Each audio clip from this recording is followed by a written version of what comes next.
escrito com relação à história de toda a humanidade, né? O período, o evento, né? O evento que trata acerca do juízo final, o evento que deve ser evitado, que deve ser sempre alertado a todas as pessoas para que possam evitá-lo, para que possam fugir dele, possam não estar incluídos na lista daqueles que participarão deste terrível evento. Então vemos aí Apocalipse 20, 11 ao 15, trata acerca do juízo final. E vi os mortos, grandes e pequenos, que estavam diante de Deus, e abriram-se os livros. E abriu-se outro livro, que é o da vida, e os mortos foram julgados pelas coisas que estavam escritas nos livros, segundo as suas obras. E deu o mar os mortos que nele havia, e a morte e o inferno deram os mortos que neles havia. E foram julgados cada um segundo as suas obras, e a morte e o inferno foram lançados no lago de fogo. Esta é a segunda morte. Veja que em Apocalipse, quando trata acerca do milênio, fala da ressurreição daqueles que participam da primeira ressurreição, que não estarão incluídos na segunda morte. A primeira morte inclui todos. A primeira morte, ela atinge a todos. Então, alguns indivíduos, por exceção, não participaram da morte. Mas a grande regra, a grande maioria, é aqueles que participam dessa sentença que foi dada desde o Éden. Quando o homem pecou, o resultado, o salário do pecado é a morte. Então, quase que todos, na grande extensiva maioria, participam da primeira morte. Então, na primeira morte, estão todos em consequência daquele pecado original, mas nem todos participaram da segunda morte. Por quê? Muitos são os que serão ressuscitados, no caso, no evento do arrebatamento, e outros serão ressuscitados no evento do milênio, quando serão ressuscitados para vivenciar o milênio. Participam então da primeira ressurreição e não estão incluídos na segunda morte. Aqueles que não ressuscitaram, juntamente com todo o número daqueles que vêm pecando e tendo uma atitude de ostensividade contra Deus, que não se arrependem dos seus pecados, tá certo? Que não se submetem a Deus, que não dão glória a Deus, que não o reconhecem como Senhor, tá ok? Que não fazem da sua vida um louvor, uma glorificação a Deus, mas que preferem uma atitude de oposição, preferem uma atitude de desafio, de deboche, de chacota, tá certo? São aqueles que comporão, infelizmente, a lista dos que participarão desta ressurreição, tá certo? Essa é a ressurreição que os apresentará à segunda morte. A primeira morte todos participaram, mas aqueles que não se arrependeram de seus pecados, aqueles que não se submeteram a Deus, participarão então da chamada segunda morte. A morte e o inferno foram lançados no lago de fogo. Esta é a segunda morte. Aquele que não foi achado escrito no livro da vida foi lançado no lago de fogo. Então, para este ambiente que foi construído para o diabo e seus anjos, seres de origem celestial, mas que se colocaram numa atitude de rebelião contra Deus. E temos o Apocalipse descrevendo o diabo como a antiga serpente que arrastou após si a terça parte das estrelas do céu, a sua cauda. Então vemos aí que a terça parte das estrelas do céu pode ser uma alusão metafórica aos seres celestiais ou aos anjos. Tá ok? Então a terça parte dos anjos que se colocaram em atitude de rebelião contra Deus foram devidamente punidos com a sua queda, tá certo? Com o seu deslocamento dos ambientes celestiais, e para eles foi preparado para o futuro o lago de fogo e enxofre, conforme descrito aqui, que arde pela eternidade, tá certo? Os punindo, os castigando. Foi preparado para o diabo e seus anjos, para estes seres. No entanto, os homens que se deixam influenciar por ideias satânicas, por ideias malignas, e que fazem mau uso do seu livre-arbítrio no sentido de se colocarem alinhados com esta postura, alinhados com esta rebelião, que se voltam contra Deus, participarão também daquilo que foi preparado para o diabo e seus anjos. O propósito de Deus nunca foi a destruição do ser humano, nunca foi a punição do ser humano nesse aspecto. Mas quando o ser humano se alinha juntamente com aqueles que são condenáveis, torna-se ele também condenável. Então participa ele também dessa destruição.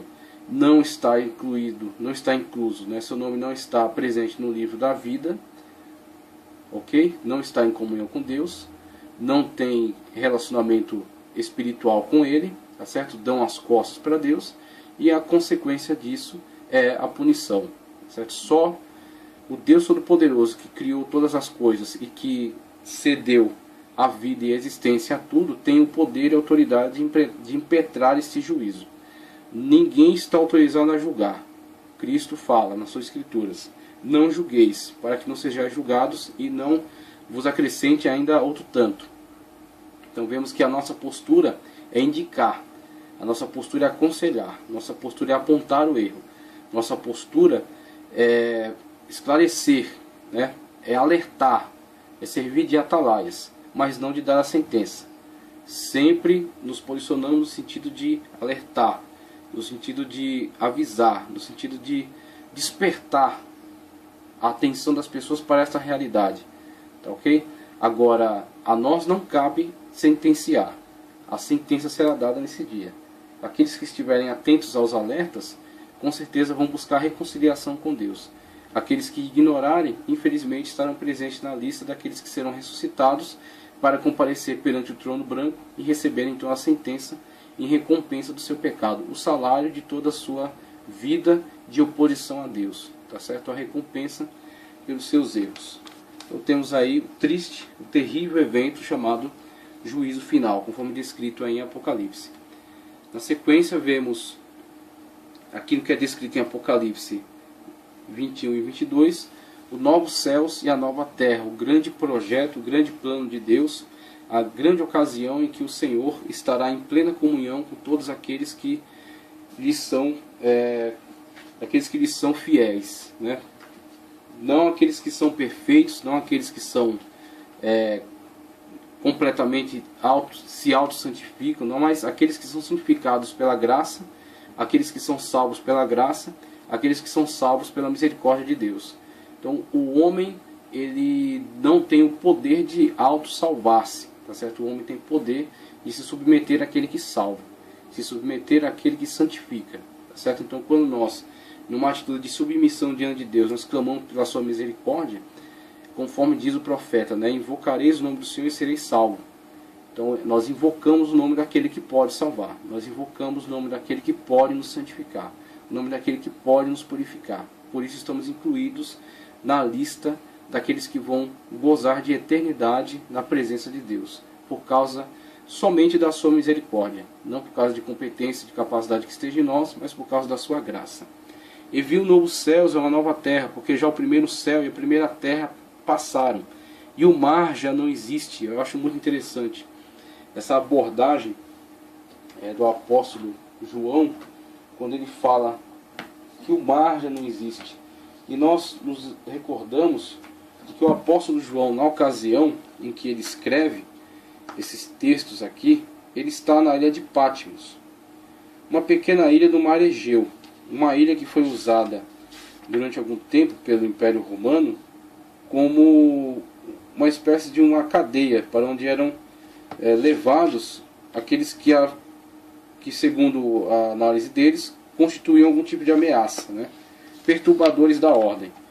Então esta pequena ilha do mar Egeu, ela abrigava essas pessoas que o Império Romano consideravam que não eram úteis, que eram até, de certa forma, um risco para o Império. Assim ficavam lá isolados, fazendo trabalhos forçados, tá ok? E essa é a situação do apóstolo João. O apóstolo João estava lá, exilado nesta ilha, e lá ele recebeu a grande revelação do Apocalipse. Quando ele, nessas descrições, né, chegando a esta altura, ele faz esta menção desse texto dessa forma, descrevendo a união perfeita com Deus como a ausência do mar, o mar já não existe. Não que ele tenha algum problema com relação ao mar, mas sim que o mar naquela ocasião fosse para ele a simbolização, talvez, a máxima simbolização do que é a separação. João estava separado dos seus amados, João estava separado dos seus amigos, João estava separado dos seus companheiros de ministério, estava separado das igrejas que ele pastoreava, e a única coisa que ele tinha diante de si é o mar, que fazia essa grande separação entre ele e os seus amados.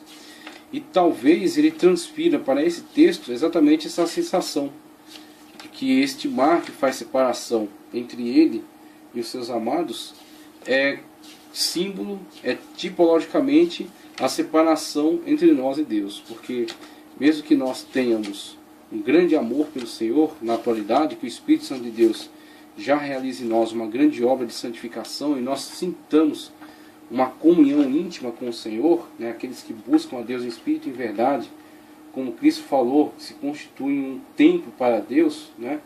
Que quando ele fala para a mulher samaritana, não é em Jerusalém ou desse monte que adorareis, mas os verdadeiros adoradores adorarão ao Pai em espírito e em verdade. Então aqueles que adoram em espírito e em verdade estão em plena comunhão com o Pai onde quer que estejam. Então sentem a presença de Deus.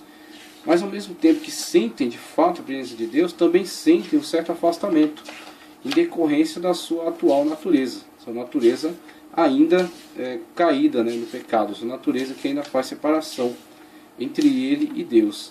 E é exatamente essa separação que será excluída neste momento que é descrito pelo apóstolo João como exatamente a unificação plena, total entre os filhos de Deus, né, entre os servos de Deus e o seu Senhor. Quando ele exemplifica isso com a retirada deste que é a separação, né, a retirada do mar. Ou seja, o mar já não existe. A gente pega aqui uma imagem ilustrativa, tá certo? Colocando aí essa questão do mar e a separação que ele fazia, né, que ele representava entre João e os seus amados. Então a gente coloca aí esse ponto de vista em relação a essa abordagem de João nesse trecho aí de Apocalipse. E vi um novo céu e uma nova terra, porque o primeiro céu e a primeira terra já passaram e o mar já não existe. Ou seja, toda essa constituição que conhecemos hoje em relação à separação de terra, de céu, de espaço sideral, de separação entre Deus e nós, de separação entre mundo espiritual e mundo físico, elas foram retiradas, tudo foi transformado, toda a ordem cósmica foi reajustada, foi transformada num novo espaço, um espaço de interação onde não há mais separações, onde não há mais divisões, mas há simplesmente a comunhão plena entre Deus e os seus seres, as suas criaturas, tá certo? Os seus filhos, os seus amados. E eu, João, vi a santa cidade, a nova Jerusalém, que de Deus descia do céu, adereçada como uma esposa ataviada para o seu marido. E ouvi uma grande voz do céu que dizia: Eis aqui o tabernáculo de Deus com os homens, pois com eles habitará. E eles serão o seu povo, e o mesmo Deus estará com eles e será o seu Deus.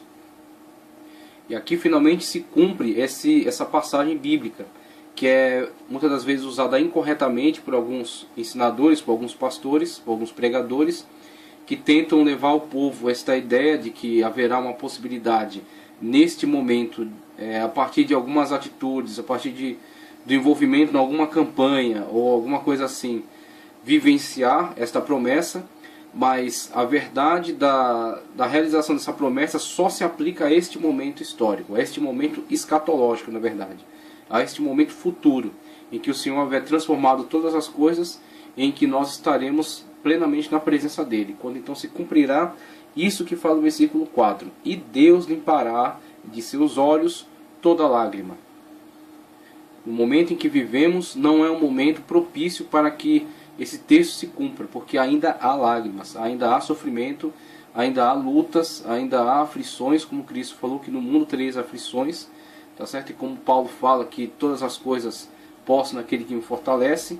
E na descrição desse texto, ou seja, no contexto no qual está inserido esse texto, ele fala acerca das diversas aflições, do diversos sofrimentos pelos quais passa, mas supera-os exatamente por causa daquele que o fortalece. Então temos o momento da realização, do cumprimento desta promessa é neste momento, esse momento escatológico, do momento do novo céus e nova terra, tá certo? E Deus limpará de seus olhos toda lágrima, e não haverá mais morte, nem pranto, nem clamor, nem dor, porque já as primeiras coisas são passadas. E o que estava sentado sobre o trono disse: Eis que faço novas todas as coisas. E disse-me: Escreve, porque estas palavras são verdadeiras e fiéis. Disse-me mais: Está cumprido. Veja, está consumado, está feito. Eu sou o Alfa, o primeiro. Eu sou o Ômega, o princípio e o fim. Tá ok? A quem quer que tiver sede, de graça lhe darei da fonte da água da vida. Quem vencer herdará. Veja qual é a nossa condição em relação à realização dessas promessas. Nós somos herdeiros dela. Tá ok? Então foi construída por alguém que tinha competência, que tem poder para isso, e é transmitida como uma herança. Nós somos feitos herdeiros a partir da adoção como filhos de Deus por meio de Cristo Jesus. Fomos incluídos na família de Deus e fomos colocados na condição de herdeiro de todas essas coisas. E eu serei seu Deus, e ele será o meu filho. Mas quanto aos tímidos,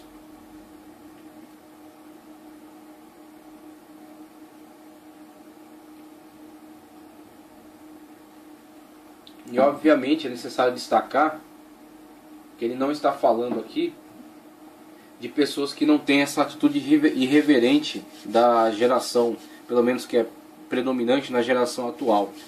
Pessoas que são tanto introspectas, pessoas que são tanto recatadas, né, que não são tão falantes, tão expressivas. Não é essa a questão. A problemática aqui não é essa timidez. Mas é em relação a pessoas que sentem vergonha do Evangelho. E Paulo deixa muito claro isso, que não me envergonhe do Evangelho, porque ele é poder de Deus para a salvação, tanto do grego quanto do judeu. Então, independentemente se a pessoa ela é extrovertida ou ela é introvertida, se ela é falante ou se ela é mais calada, se ela é a pessoa muito comunicativa ou se ela é pouco comunicativa, se ela é mais isolada, é mais na dela. Mas, tanto nessas diferentes possibilidades e características, temos pessoas que sentem vergonha do Evangelho e pessoas que sentem orgulho do Evangelho. Pessoas que são extrovertidas, mas na sua expansividade, na sua expressão, em nada vemos algo do Evangelho. E pessoas às vezes que são tímidas, mas quando necessário elas abrem a boca para falar aquilo que glorifica a Deus, aquilo que é de acordo com o Evangelho. Então a timidez abordada aqui é a questão de sentir vergonha de Deus, sentir vergonha da sua palavra, sentir vergonha da sua verdade, omitir a sua verdade, tá certo? Se deixar moldar pelo mundo para não demonstrar a verdade de Deus. Então, nas diversas situações que vivenciamos, temos sempre que deixar muito claro qual é a nossa posição. Nós cremos em Deus, nós cremos na sua palavra e nós somos fiéis a Ele, tá certo? Jesus é para nós o caminho que conduz a Deus e é o único. Ele é a verdade máxima que define a nossa vida, tá certo? E Ele é a nossa vida. Ele é o caminho, a verdade e a vida. Então, independentemente de característica de expansividade ou de introspecção, temos sempre que ter orgulho e declarar e demonstrar o Evangelho através do testemunho pessoal ou das nossas palavras. Primeiro, nosso testemunho pessoal, se necessário, as nossas palavras. E aos incrédulos, e aos abomináveis, e aos homicidas, e aos fornicadores, e aos feiticeiros, e aos idólatras, e a todos os mentirosos, e a sua parte será no lago que arde com fogo e enxofre, o que é a segunda morte. E veio a mim um dos anjos que tinha 7 taças cheias das últimas 7 pragas e falou comigo, dizendo: Vem, mostrar-te-ei a esposa, a mulher do Cordeiro. E levou-me em espírito a um grande alto monte e mostrou uma grande cidade, a Santa Jerusalém, que de Deus descia do céu, e tinha a glória de Deus. E a sua luz era semelhante a uma pedra preciosíssima, como a pedra de jaspe, como cristal resplandecente. E tinha um grande e alto muro com 12 pedras, e nas portas 12 anjos, e os nomes escritos sobre eles, que são os nomes das 12 tribos dos filhos de Israel. E do lado do levante tinham 3 portas, do lado do norte 3 portas, do lado do sul 3 portas, ao lado do poente 3 portas, e o muro da cidade tinha 12 fundamentos, e neles os nomes dos 12 apóstolos do Cordeiro. Então temos aí a descrição apresentada a João, que tem, claro, um cunho um tanto metafórico. Ela traz a representatividade dos apóstolos e dos profetas, tá certo? E números importantes, números simbólicos para a Bíblia, que são o número 12. Então vemos aí uma realidade espiritual sendo representada tipologicamente para João, para transmitir mais do que características físicas, características referenciais, que são a construção de toda a solidez dessa cidade em cima da revelação progressiva de Deus. A revelação através dos profetas, depois a revelação através dos apóstolos. Tudo isso constitui a realidade que será vivenciada futuramente, escatologicamente, né, por aqueles que estiverem incluídos dentre a lista, né, que tiverem seu nome no livro da vida. Tá certo? Então isso foi mostrado para João, foi apresentado, né, tipologicamente para ele, mas será vivenciado concretamente para aqueles que estiverem incluídos no livro da vida. E aí nós poderemos, com nossos próprios olhos, contemplar e ver essa cidade, né? Qual é o seu aspecto, quando então o Senhor nos der acesso a ela, quando o Senhor nos levar para estar junto de si, como Ele mesmo disse, né? Que nós estaríamos para sempre com Ele. Essa é a esperança. Essa é a esperança. Cristo nos prometeu, Ele cumpriu isso na sua própria vida, Ele é o selo da promessa, nós temos o Espírito Santo de Deus em nós, o Espírito Santo de Deus é a nossa garantia, nós somos predestinados a estar juntamente com o Senhor, predestinado, ou seja, de antemão destinado a. Então nós somos destinados por causa da graça de Cristo Jesus, do Espírito de Deus que está conosco, da palavra firme do Pai, né, do Senhor, nós estaremos com Ele, tá ok? Então nós vivemos nessa esperança. Diversos grupos não têm esperança, diversos grupos de pessoas alimentados por ideologias diversas têm que viver o máximo de prazeres que puder viver desta vida, porque é o que lhes resta, tá ok? É o que lhes resta, não lhes é vislumbrada nenhuma esperança, o que não acontece com relação a nós. Nós vivemos esta vida aqui, nós temos alguns prazeres, nós temos algumas dificuldades, nós temos algumas alegrias, temos alguns sofrimentos, mas esta aqui é apenas uma passagem transitória, é apenas uma morada temporária. Nós somos peregrinos aqui, nós estamos rumando, nós estamos nos encaminhando à Nova Jerusalém. Nosso destino é a eternidade juntamente com Deus. Vivemos nessa esperança, somos alimentados por ela e estamos firmes nela, tá ok? A fé é o que nos põe em contato com esta realidade, tá certo? A fé nos dá acesso ao mundo de Deus. Como o autor disse, né, o autor da carta aos Hebreus, sem fé é impossível agradar-lhe. Em outro lugar disse que a fé é o firme fundamento das coisas que se esperam e a prova daquilo que não se vê. Não se vê porque não é do plano material, tá certo? Não se vê porque não é do plano físico, mas pelos olhos da fé está diante de nós. E agora, fechando aqui a nossa grande maratona, a nossa grande caminhada ao longo de Apocalipse, vamos aí ver um quadro geral de tudo que foi abordado. Então temos aí, a partir dessa perspectiva